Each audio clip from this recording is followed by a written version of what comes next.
अध्यात्म विज्ञान, नई दृष्टि, नई खोज। देखिए, सुनिए और समझिए। अध्यात्म विज्ञानी पूज्य स्वामी श्री कमलेशानंद जी के निर्देशन में सनातन सत्य का अनुसंधान कर जीवन को प्रकाशित करें। श्रीमद् राजचंद्र कहते, जड़ थी चेतन उपजे, चेतन थी जड़ था है, एवो अनुभव कोई ने क्यारे कदी न था है। ये इंस्ट्रूमेंट समझ में नहीं आया। ये इंस्ट्रूमेंट जो है बॉडी, ये बॉडी की डिजाइन कुदरत ने बनाई है, इसीलिए पूरे वर्ल्ड के अंदर सभी की डिजाइन एक ही है। और पूरे वर्ल्ड में कोई भी डॉक्टर चलता है क्योंकि डिजाइन एक ही है। अगर इंसान ने बनाई हो तो डिजाइन क्या होती? तो पहले डिजाइन कुदरत की है। किसकी है? डिजाइन। फिर ये स्ट्रक्चर जो बना, ये स्ट्रक्चर का रॉ मटेरियल किसका है? वो भी कुदरत का। पंच महाभूत पृथ्वी, पानी, वायु, अग्नि, आकाश, वो भी किसका है? यानी ये स्ट्रक्चर किसने बनाया? अभी ये स्ट्रक्चर तो बना दिया, अभी उसको 40, 50, 60, 80, 100 साल तक जीवित रखना है तो उसको हवा, पानी, खुराक भी चाहिए। तो वो भी कौन देता है? वो भी कुदरत देती है। अच्छा, अभी ये हवा, पानी, खुराक देके उसको जीवित तो रखता है, मगर जीवित रखते हुए करने का क्या, उसका रोल क्या है? क्योंकि कर्मों के भुगतान का साधन है। तो भी कर्मों के संजोग कौन बनाएंगे? सुख और दुख जो मेरे को मिलता है, अनुभव होता है, वो संजोग कौन बनाता है? मेरा खिसा पॉकेट कट जाता है, संजोग मैंने बनाया। मेरा पाँव फिसल गया, टूट गया, संजोग मैंने बनाया। मेरा लॉस हो गया, मैंने बनाया। तो किसने बनाया? ये संजोग किसने बनाया? कुदरत ने। डिजाइन कुदरत की। ये जो हार्डवेयर है वो भी कुदरत का, सॉफ्टवेयर भी कुदरत का, हार्डवेयर भी कुदरत का। फिर उसको मेंटेन भी कुदरत करती है हवा, पानी, खुराक से। और कर्मों के भुगतान के संजोग भी कुदरत देती है। लास्ट में श्वास बंद कौन करते हैं? तो हमारा रोल कहाँ है?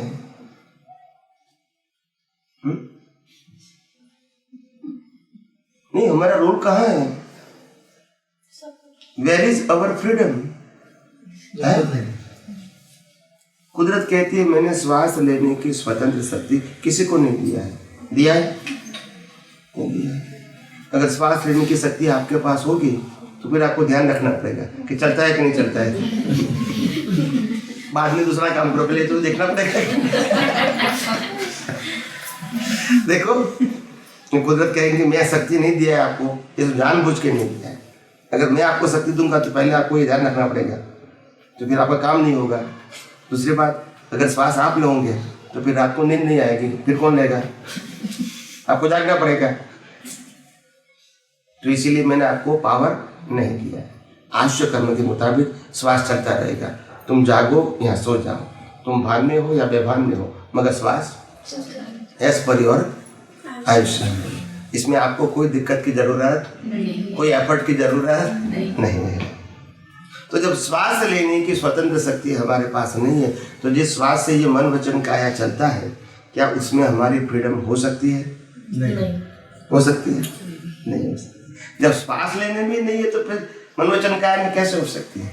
मगर मन, वचन, काया चलाने की शक्ति मेरे पास है, ऐसा मैं मानता हूँ। सामने वाले के पास है, ऐसा मैं मानता हूँ। बस वही अज्ञानता है, उसी से राग द्वेष होता है। अगर ये नहीं है तो राग द्वेष का कोई कारण ही नहीं रहा। यस और नो? आया समझ में? तो ये मशीन है, नेचर मेड। क्या बताया? माँ ने तो इसको जन्म दिया है, माँ ने उसको बनाया नहीं है। Mother is not manufacturer. वो जन्म देती है कर्मों के हिसाब से, अपनी मर्जी से नहीं। आप समझे? You understand me? Mother manufacturer नहीं है, जन्म देने का सिर्फ निमित्त है।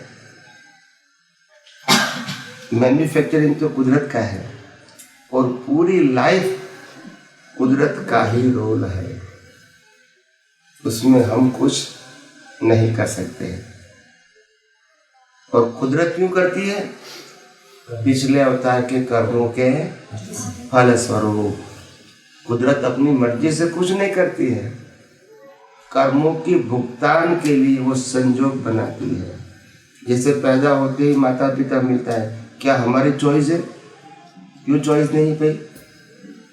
क्योंकि कर्मों का फल है, उसमें चॉइस नहीं है। डिसाइड कुदरत करेगी कि आपका माता पिता कौन बनेगा, क्योंकि आपके कर्मों की भुगतान जिनके साथ होगी वही माता पिता बनेंगे ना। फिर भाई बहन भी चॉइस उनकी है, हमारी नहीं है। बोलते नहीं हमारी है। रहने का घर मिलता है, वो चॉइस हमारी है। जन्म के साथ धर्म मिलता है, क्या चॉइस हमारी है? वो क्यों मिलता है? क्योंकि कर्मों का, और कर्मों का फल को हम कहते हैं पुरुषार्थ है। इसका नाम है अज्ञान। इसका नाम है अज्ञान। यही अज्ञानता से सबकी दुनिया, क्योंकि अज्ञान से राग द्वेष है, राग द्वेष से क्रोध मान मायालोभ है, और क्रोध मान मायालोभ से 8 प्रकार के कर्म है, और कर्म से जन्म मृत्यु है। तो रूट कॉज है अज्ञान। क्या है? कहीं अवतारों से हम अपने जीवन में साधना करते हैं, और साधना करते हैं तो आगे बढ़ने के लिए करते हैं, मगर आगे नहीं बढ़ सकते हैं। और जैसे जैसे उम्र होती है तो मालूम हो जाता है कि हम अपने जैसे संसारी लोग व्यवहार में से नहीं निकलते, ऐसे हम भी अपने व्यवहारों में से बाहर नहीं निकलते। ये व्यवहार, ये भोग का व्यवहार, ये त्याग का व्यवहार हो गया। और व्यवहार से छूटना है वो अध्यात्म है। व्यवहार में रहना है वो अध्यात्म। चाहे संसारियों का व्यवहार है, चाहे त्यागियों का व्यवहार है, दोनों कसायों का कारखाना है। क्या है? राग द्वेष और कसाय व्यवहार। आप समझे? इससे मुक्त रहना वो वितरागों का मार्ग है। बराबर है कि नहीं? मेरी बहन ने भी दीक्षा लिया है, मैं खुद दीक्षा लेने वाला था, तो इसलिए मैं अजैन नहीं हूँ।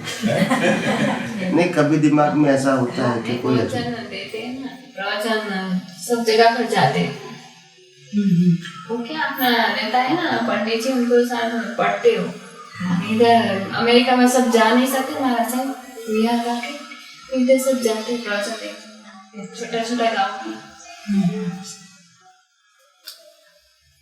हाँ तो कुछ पूछो नहीं मगर मेरी बात जो थी मैंने रखी।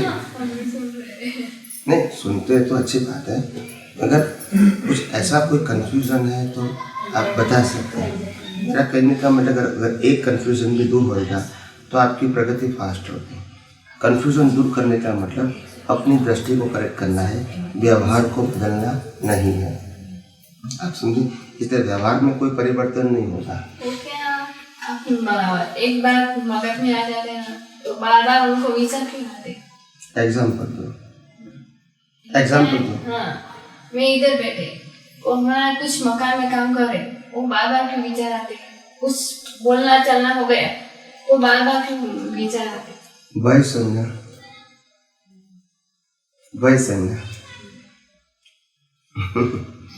क्या होगा ऐसा ही विचार आते बार बार। इसको भय संज्ञा बोलते हैं। क्या बोलते हैं?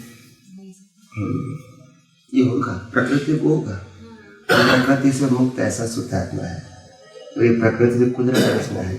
महावीर भगवान को कान में क्या लगा तभी चीज लगाई थी, ये प्रकृति की भय संज्ञा थी, परमात्मा की नहीं थी। प्रकृति को तो इफेक्ट होगी, भूख लगी तो कहा नहीं चाहिए कि नहीं, तब इसको खेल लगाया था तो उसका उपाय भी किया ना। ये शरीर की बात है, आत्मा की बात नहीं। प्रकृति को तो होगा, मगर प्रकृति का स्वभाव मेरा स्वभाव है, प्रकृति मैं हूँ। बस ये अज्ञानता निकालना है। प्रकृति को बदलना नहीं है। प्रकृति जब है ही नहीं तो फिर, और प्रकृति तो अपना स्वभाव में है। भूख लगेगी तो खाना भी मांगेगी, थकान लगेगी तो सोना भी पड़ेगा। आप समझे? तो प्रकृति को तो, आम प्रकृति को जो भी होता है वो आपको भी होगा। आपकी सब समझ के मुताबिक, आप समझे ना। मगर प्रकृति में कुछ परिवर्तन नहीं होगा।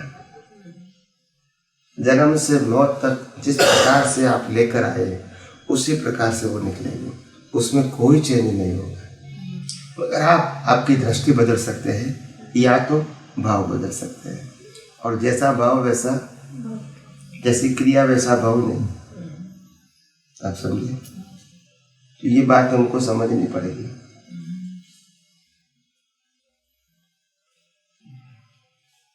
अर्जुन भी मोक्ष में गए ना, और शांतिनाथ, कुंतनाथ, अरनाथ भी मोक्ष में गए ना। उन्होंने तो बहुत हिंसा किया था, बहुत साम्राज्य बड़ा था, संपत्ति बहुत थी, नौकर चाकर बहुत थे, रानियां भी बहुत थी, परिवार भी बहुत था, तो फिर क्यों गए? आपके पास तो कुछ नहीं है। प्रश्न ये नहीं है कि आपके पास क्या है, प्रश्न ये है जब आप ये जो भी है इसके मालिक है तो जिम्मेदार है, मालिक नहीं है जिम्मेदार नहीं है। और दूसरी बात, जो भी कर रहे हैं उसमें कर्ता भाव नहीं है, जिम्मेदार नहीं है, कर्ता भाव है तो जिम्मेदार है। उसमें करना न करना सब्जेक्ट नहीं है, कर्ता भाव निकालना है, और चीज़ों को छोड़ना नहीं है, मालिक की भाव निकालना है। बस ये ध्यान में रखने का है। यहाँ दृष्टि की बात आती है, यहाँ क्रिया की बात नहीं आएगी। अगर आप कहोगे नहीं नहीं मैं ऐसा क्यों करूँगा, हिंसा नहीं करना चाहिए मेरे, बस ये धार्मिक सत्य हो गया, सनातन सत्य नहीं है। सनातन सत्य होगा तो फिर उन्होंने हिंसा किया उस संदर्भ में वो नरक में जाने चाहिए। अगर आप उसको प्रिंसिपल लोगे तो कि हिंसा करने से नरक गति होगी तो फिर उसको नरक में ही जाना चाहिए, यस और नो। मगर ये प्रिंसिपल कुदरत कहती है आपके भाव है हिंसा के, तो आपको इसका फल, क्रिया का फल नहीं मिलता है। क्रिया खुद ही गए अवतारे कर्मों का फल है, तो फल का फल, मगर फल के समय फिर आपकी अज्ञानता होगी और भाव खड़ा होगा तो इसका फल मिलेगा। मगर क्रिया का फल, भगवान महावीर ने कितने लोगों को दीक्षा दिया और कितने लोग केवल ज्ञान प्राप्त करके मोक्ष में गए, है कि नहीं? वर्षिदान किया, कितना पुण्य मिला, कितना पुण्य, बहुत पुण्य, फिर भी मोक्ष में गए। देखो तो पुण्य वो निर्जरा है, पुण्य वो निर्जरा है, उसको पुण्य पाप भी नहीं होता है और पुण्य भी नहीं। तो हर बातों को समझना पड़ेगा।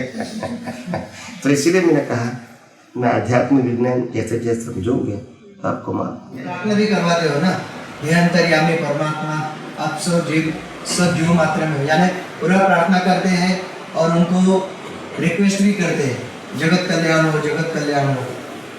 तो ये एक बात पूछना है कि वन पार्ट कि मुझ में खुद का कल्याण करने की अभी ताकत नहीं है, तो मैं और लोगों का कल्याण का कैसा मांगू? नंबर 1।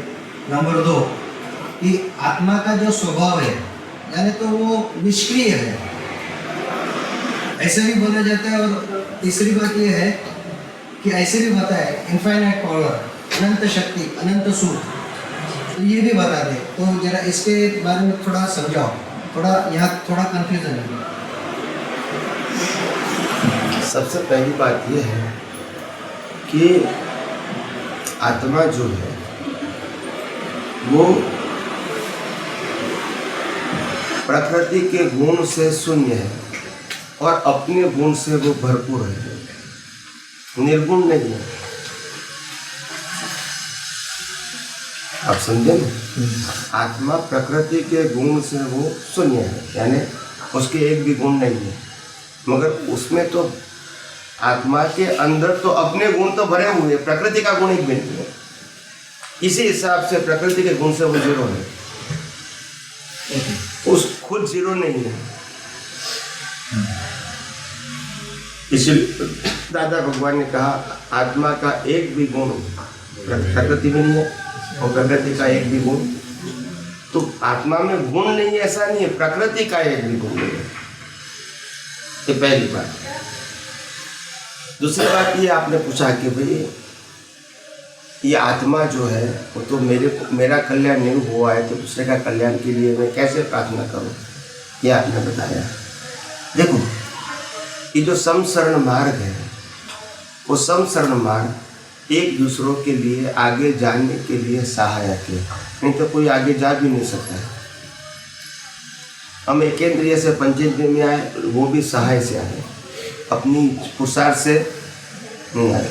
और मनुष्य भाव में भी यहाँ से यहाँ तक आए, वो कहीं हजारों लाखों लोगों की सहायता से आए, चाहे धार्मिक हो, आध्यात्मिक हो, सामाजिक हो, सबके सहयोग से हम यहाँ आए। ठीक है, तो हमारा भाव होना चाहिए कि हमने जो पाया है लोग पाए, बस।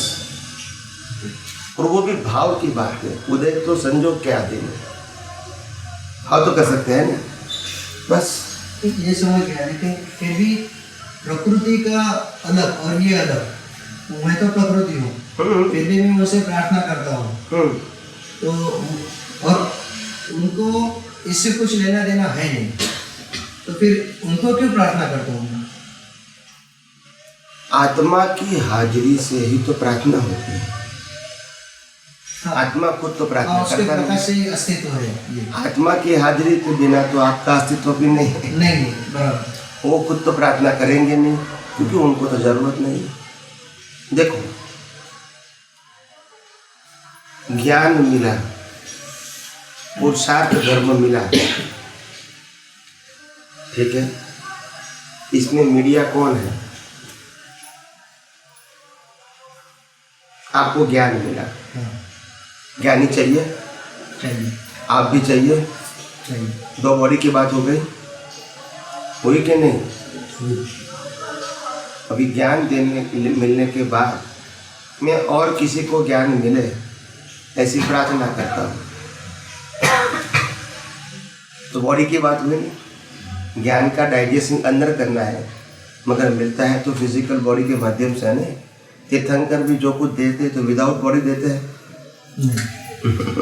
तो ये बात तो समझनी पड़ेगी। ये तो मीडिया है, माध्यम समझते हैं, दृष्टि अंदर की बात है, मगर मीडिया तो ये रहेगा नहीं।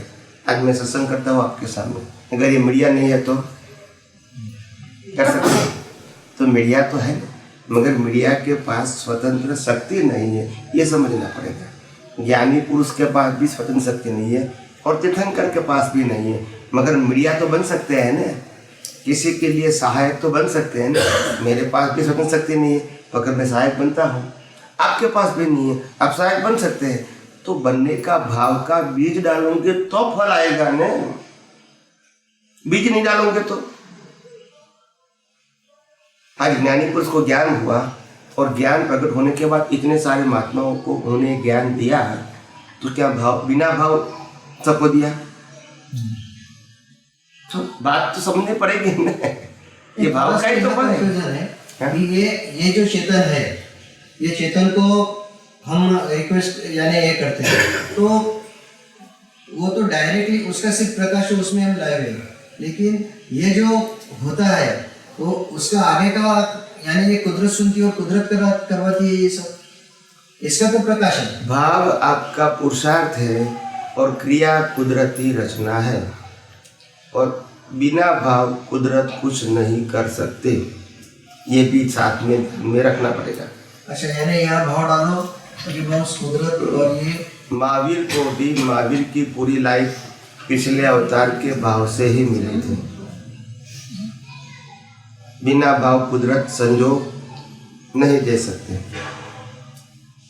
समझ में है? हाँ। इसीलिए जैन धर्म में कहते हैं ना, भावे भावना भाविये, भावे दीजे दान, भावे धर्म आराधी और भावे सभी में भावना तो कॉमन चीज है। भाव का साइंस कैसे वर्क होता है? भाव का साइंस, कुदरत, फिर परमाणु, फिर वो जो भी ऐसे एग्जैक्ट ऐसे सीरीज में बताइए ना। भाव का साइंस क्या है कि भाव बनते कैसे हैं? भाव बनते हैं तीन चीजों से: पिछले अवतार का डेवलपमेंट, वर्तमान संजोग और वर्तमान ज्ञान। ये तीनों की सहायता से हम हर समय सार निकालते हैं। क्या करते हैं? और सार निकाल के हमारा इंटेंशन बनता है। क्या बनता है? और इंटेंशन की प्रोसेस होती है 4 मन बुद्धि चित्त अहंकार में। ये प्रोसेस होके फिर स्पीच और एक्शन का बीज होता है।